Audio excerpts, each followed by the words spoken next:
So is your story back and forth to jail a lot, or you get a nice serving and like? So my story wasn't back and forth to jail a lot. My story was at interdiction, I kind of had those run-ins with the law, and I would get arrested and I'd get right back out, and, because it was little petty stuff.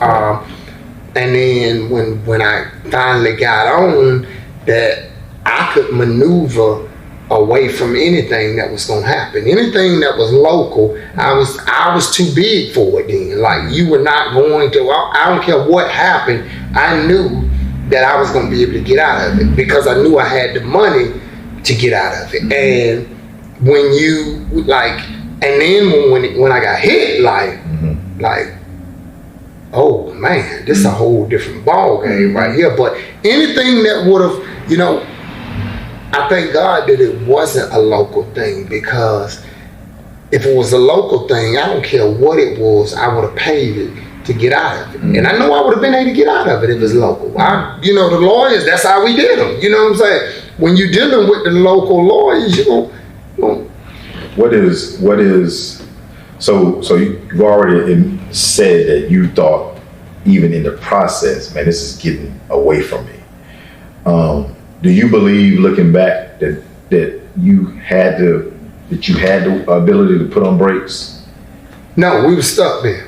Yeah, I was stuck. That's the story that's never told. Nobody ever talks about. So like, when you're addicted to a drug, like, that conversation is easy. It's like, hey, I'm addicted. And there was no way for me to just say, yeah. I mean, if you go, do the addiction process, it's always changing people, places, and things.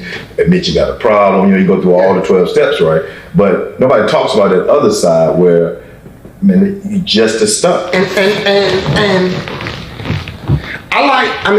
I've always considered myself like a simple dude, but I'd say 75% of the reason why I was stuck was because of everybody else. I had a burden on my shoulder to take care of so many people and provide for so many people. And I could not say, if I just helped you get a house, or I just helped you get a car, or,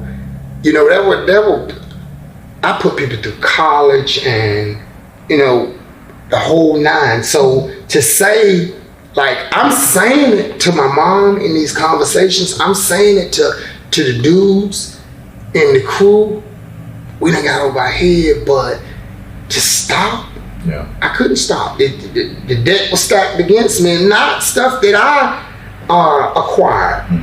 It was everybody else. It was everybody else. And that was one of the hard pills to swallow when everything came tumbling out. Everybody kept rolling.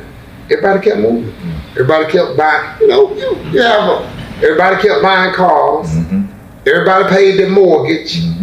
Everybody went to work. And I was like, wow, and where I made up in my mind that I couldn't, because I had to take care, I had a responsibility to take care of everybody else. When they started taking care of themselves, I had to look myself in the mirror and realize that I went too far, and that it got out of control.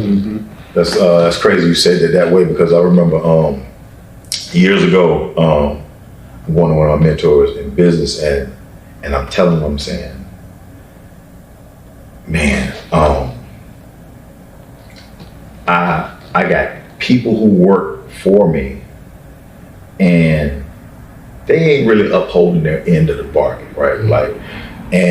But I don't want to let them go, because I know their situation, and if it wasn't for this job, that I presented.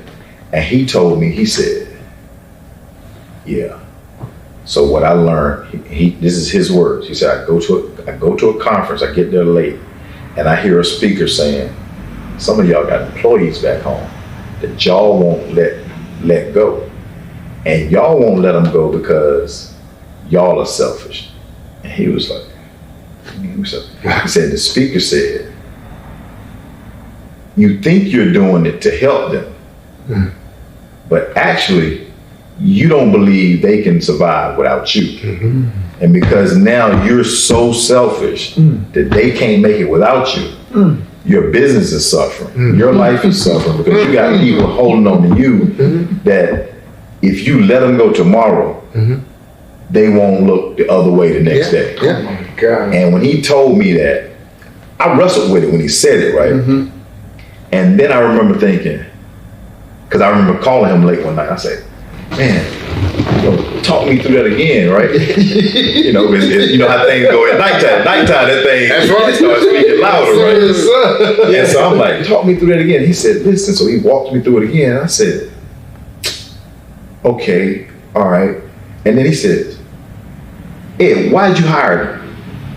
If you just talk about one person, why did you hire him? I was like, what do you mean? He said, you had a job that needed to get done. And so you hired that person to do it. If they're not doing it now, why are they still at? And man, that's